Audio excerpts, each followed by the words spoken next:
In today's video, I'm going to teach you how to add a signature to DocuSign before sending. Whether you're new to digital signatures or just need a quick refresher, this guide will walk you through each step to ensure everything is set perfectly. Let's dive straight in.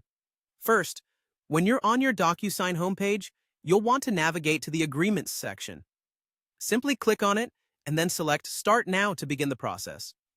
It's the initial yet crucial step in getting your document ready for a signature.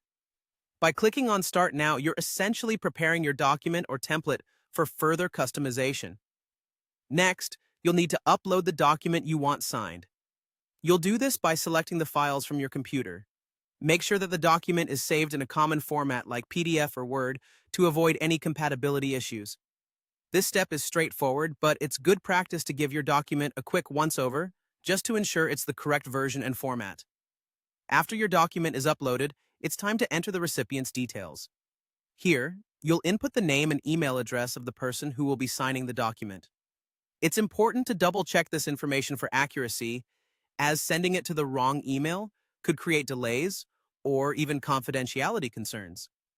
Once you're satisfied everything is correct, click on Next to proceed. Now this brings us to adding the actual signature field to the document. You'll find the Standard Fields section within DocuSign. From here, drag the signature field into the document. Placement is key.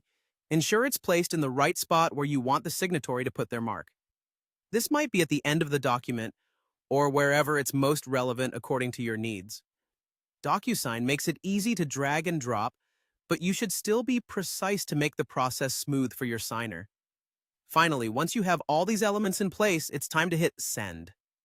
This action will dispatch the document to your specified recipient for them to review and sign. Before hitting Send, it might be a good idea to give everything one final check.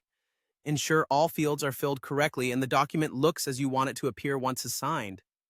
And there you have it. Your document is on its way, ready to be signed digitally with minimal fuss. Remember, this method not only saves you time, but also keeps your document handling efficient and secure. Thank you for watching, and I hope this tutorial helped simplify your DocuSign signature process. See you next time.